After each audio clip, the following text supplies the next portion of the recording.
Hey everybody, it's Dan Morey with Staffing Monthly, the digital magazine where we bring you thought leadership and insights in the areas of recruiting, sales, marketing, and leadership. And this month especially, we are going to be focusing on sales as we are gearing up for the Staffing Sales Summit coming up in February.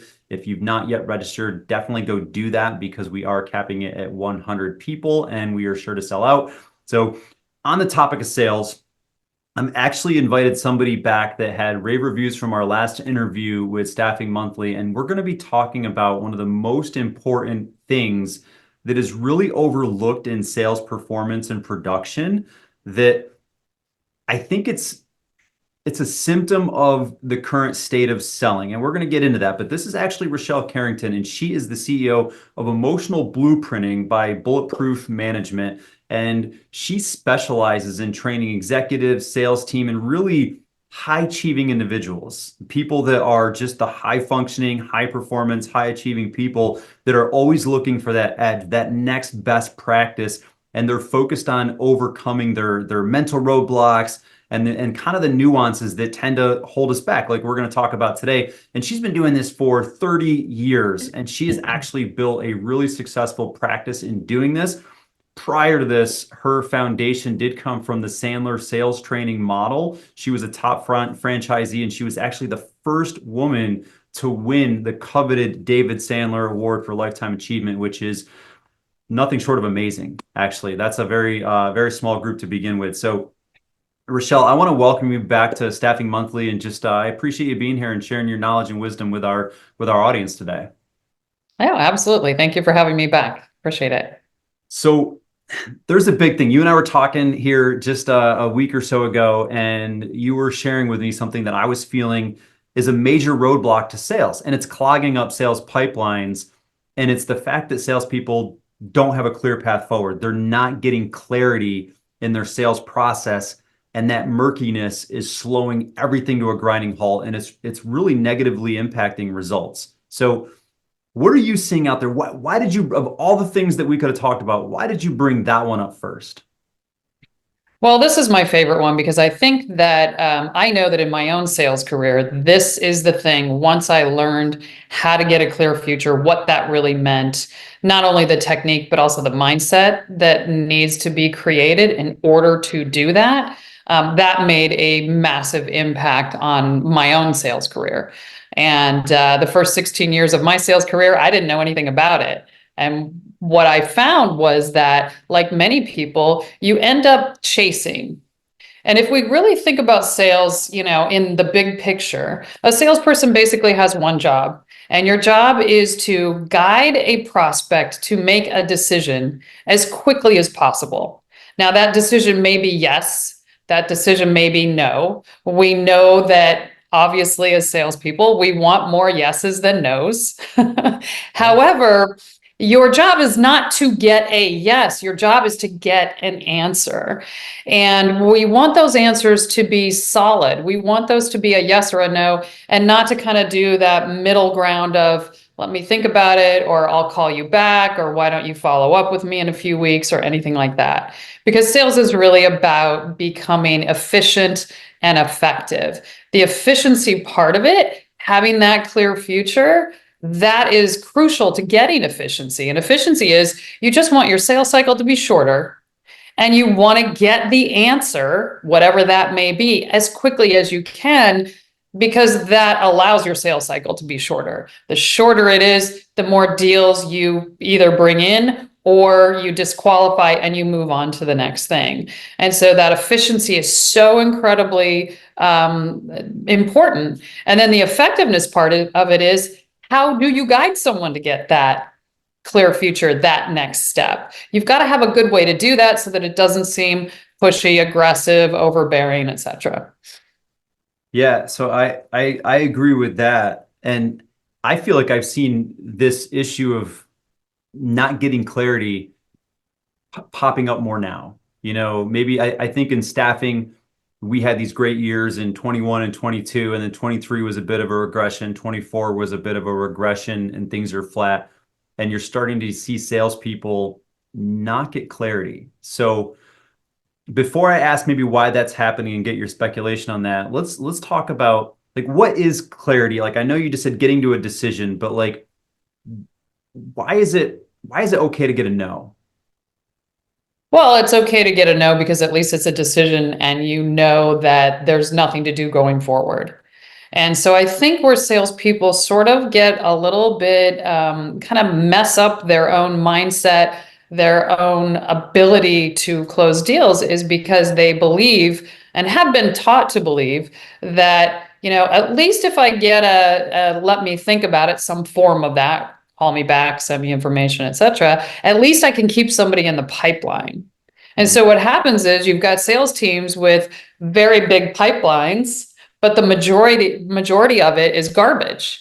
And so what happens to a salesperson when they have a big pipeline? They don't prospect. And then they learn way later, 6 months or a year later, that that person is never going to do anything. And they haven't prospected, so they haven't filled it up. So it gives you a false sense of security. And so what salespeople really need to remember is that, getting the no at least gives you an end point. It doesn't necessarily mean that you never speak to that prospect again. You could reach out to them again in 3 months, 6 months, a year, 2 years down the road. You don't take that prospect and throw them out of your database and you never speak to them again. But at least you know where you need to put your effort, because that again goes back to efficiency. If you're chasing people down that are never going to do business with you, you're being highly inefficient and you're spending all your time on these, prospects that are hopeful closes for you that are never going to make you money. And at the end of the day, your job is to go to the bank as often as you can, right? Your job is to close the deals, make your money. Obviously, you're helping people and you've got to believe in what you're selling and all of that as well. That's incredibly important. But you really just need to know where you stand. And that's why that having some next step clear future is really important. So I think that's important. So what I heard you say there is that salespeople waste a lot of time managing the maybes and managing the no's because having them in the pipeline becomes a bit of a vanity metric to impress their sales manager.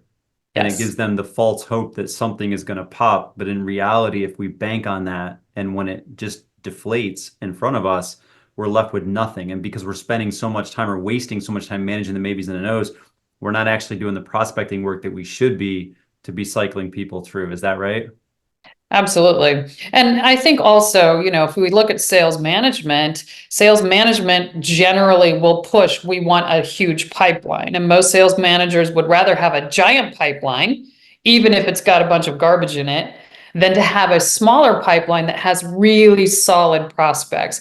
And so the sales management is, not that we're putting blame on, but they've got just as much of a hand in this as the salespeople do, because they keep saying, fill the pipeline, fill the pipeline, fill the pipeline. And salespeople know that if I've got a full pipeline, my manager will probably leave me alone. So I'm just going to put as much stuff in there as possible and, hope and pray that it all works out. Why do you think that the managers prioritize that? Like, why do you think they really care so much about a full pipeline, almost a quantity over quality mindset? Like, what do you think's going on there with them that drives them that way? Well, I think, for most managers, unfortunately, they aren't trained to be sales managers. Most management comes from somebody who's a really good salesperson and then gets promoted. Yeah. So number one, they don't have the training on, what is really good pipeline management, only because sales managers don't generally get training. And so I think that's one piece of it. I think the other piece is that they now have to roll up and, talk to the VPs or the business owner, depending on the size of the company. And so they're kind of in the same situation where the person at the very top is saying, we want giant pipelines, because that way, when we try to figure out what we're going to generate for the year, the bigger the pipeline, the more we can sort of believe that we're going to hit our goals. And so I think there's a lot of it from the top down, people not understanding that, again, massive they're great if they're real prospects. But the danger again is that people get that false sense of security. And so when a manager sees a giant pipeline and the salesperson has a giant pipeline, they both go like, hey, you're doing great, just close those deals. And the whole thing about prospecting for new business, or even finding business within accounts that you already work with, because it doesn't always have to be brand new people. There's plenty of business to be had within existing accounts. But that work doesn't get done. It doesn't get done because that's generally the hardest work for a salesperson to do. And the one that, I mean, if we're honest, most salespeople don't like the prospecting part. They like, I hear over and over again, just get me in front of someone and I'm great. But it's, that part before there. Pretty important part of the process. Yeah, exactly. So, I agree with you there. I think it's misguided, and I like that you called out that a lot of sales managers are just top producers that were promoted into management to kind of reward them for their top production, and they might not have been trained appropriately, and unfortunately, they might even be just bringing that bad habit of needing a big pipeline with them. And exactly. So, if you could share one thing that maybe showcases what you're going to be going a deep dive workshop into at the summit in February, if you could share one thing today to maybe help people get clarity, like what's something that you could share with our audience that they might be able to implement like that? Well, the one thing and the biggest focus is you've got to know what the outcome is, the decision that you expect a prospect to make in that meeting that you're having with them on, whatever given day. In order to know what that decision should be, you've got to understand your sales cycle. You need to understand how many meetings does it take in order for me to get the final decision? Because for most people, they're not in a one call close, being I show up, we have a discussion, and you say yes or no. Most people are in a multi-call close. Well, if you're in a multi-call close, my yes or no decision is going to be different in call number one or meeting number one than it will be in meeting two or meeting three. And so once someone can figure out what is that sales cycle, what does it look like? How many meetings do you need? And then knowing that if I'm in a 3-call close, the final meeting is the yes or the no to actually work together. But what are those outcomes going to be that I am going to ask for on the meetings prior to that? And when people figure that out, and then you have the right language to be able to talk to the prospect about what decision should be made in that meeting, then you've got, a better job or a better way of getting a clear future, getting those next steps. But you got to know your outcomes. You've got to know what is the decision I want this particular prospect to make in this meeting, given whatever my sales cycle is. So that's interesting. So as you're saying that, how I interpret that is, we are in this industry, we're very much it's occasional that you can do a 1-call close if it's typically a smaller business, smaller client, smaller opportunity. But if you're approaching middle market and certainly an enterprise, it is a comprehensive, sophisticated multi-call sales process. And if you take that small business 1-call close approach into it and you assume that you're always driving for the yes or no definitive, we're going to do business or we're not going to do business, and your prospects on a different, I guess if they're dancing to a different song, right? If they're on a different cadence and what they're looking to get out of the meeting is different, you could be intentionally pushing them into a no or into a maybe, or kind of talking yourself out of a sale. So that's interesting. Wow. So this is an important question, I guess. So if you were to break down, if you were talking to a sales manager right now and you were saying, hey, this is a 3-step or the 5 steps that you can do just to get clarity on mapping out your call process, the multi-call process, like how would you walk somebody through that at a high level? And you can go deeper when we talk at the Staffing Sales Summit, but like high level, like how do you teach someone how to map that out? How to map out the sales cycle? Well, the first thing is you've got to know the different levels of prospects you have, your small ones, your medium ones, your big ones. And then because the smaller ones should have a shorter sales cycle, like a small business that you might be calling on, versus enterprise, which is going to have a longer sales cycle. So once you've got your prospects mapped into the sizes and how many meetings it takes, then you've got to figure out, well, what do we do in each meeting? Because you also want to make sure that you don't have extra meetings in there for no reason, because again, that kills your efficiency. Yeah. If I have a 5 call close and there's a way for me to make it a 4, I need to figure out where there's inefficiency and I need to combine meetings. And so it really is all about what do we need to accomplish in each meeting? What's the information that we need to be asking the prospect for? What are we also going to be providing to them in terms of information? And then what would make sense as that next step, that decision that they should make, and then whatever that next step is. And, and salespeople really have to get used to and comfortable with the idea that a no is a good thing. A no is not a failure. A no is actually, where you stand. Yeah. You don't have to sit there and waste a lot of time.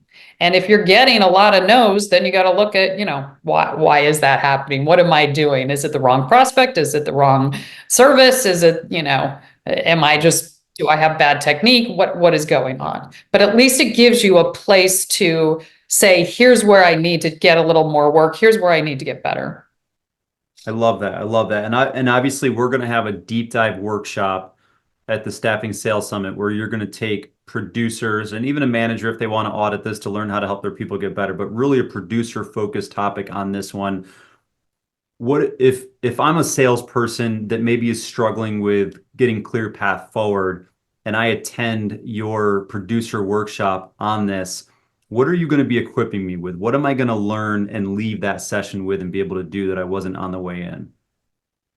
Well, it's a few things. First of all, you're going to know exactly how to map out what your sales cycle is, which most salespeople, again, unless they've been trained, have probably never thought about. They just go out, they do however many meetings they think they need to do, and that's that. So you're going to have a framework and a plan based on the size of your prospect.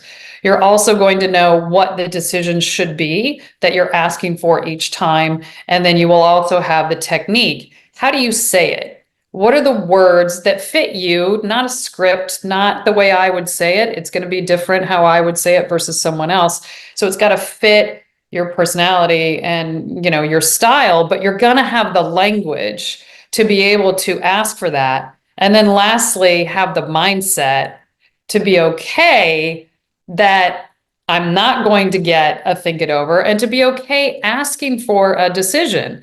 And then I guess the last thing would be, what happens when somebody kind of goes back to even though you try to get that yes or the no for whatever the decision is, they get all wishy-washy. How do you handle that? Yeah. How do you handle when they go, no, it's okay, really, I'll get back to you, don't worry. And you want to trust them and you want to believe them and you don't want to appear pushy. What do you do? What is the language and the mindset to be able to say, I've been through this game before. I know what the end of this is, and it's me chasing you down. And let's really not go through that again. I love that, So because that's 80% of it right there. That's 80% of what we face as salespeople. I love that, and I know results vary, and there's no guarantees. I get it, but other high performing salespeople that you've kind of brought through this mindset, what kind of improvement or difference have you seen from them? Kind of the how it started, how it's going now sort of stuff, before and after stuff. Well, I think first of all, their pipeline is tight and they actually close more deals. Your closing percentage will increase. And what I can guarantee is if you do what, I will guide people through, you will increase your closing percentage. You will decrease the amount of time you spend chasing people because that's just going to go away. Your frustration levels are going to go down significantly because now you're not sitting there like, why are these deals not closing? And so you're going to have a lot more confidence and belief in what you're doing and know how to do it and know what to do when something goes awry. So the guarantee is, and I could just guarantee it from what I've done and what I've seen with other people, you will increase your closing percentage and you will reduce the number of chases that you have. So your time, you're going to get a lot of time back. so that you can do other things. I love that. And that honestly, that right there is worth the price of admission alone. So I'm looking forward to that session myself. I'm always, scribbling notes when I hear you speak and just drop the knowledge you have from the really the illustrious, successful career that you've created. So Thank you. I'll get all of your contact information on page here if anyone wants to reach out to you before then. But folks, if you're thinking about should you go to the Staffing Sales Summit or not, like you've got to go see this. If you want to have a meaningful impact on your sales performance as we get into 2025, this is where it starts, is getting to this event. So you got to get there. Rochelle, thank you so much for sharing your wisdom today. And I really look forward to seeing you in Margaritaville in February at the Staffing Sales Summit. Absolutely. Looking forward to it. Thank you.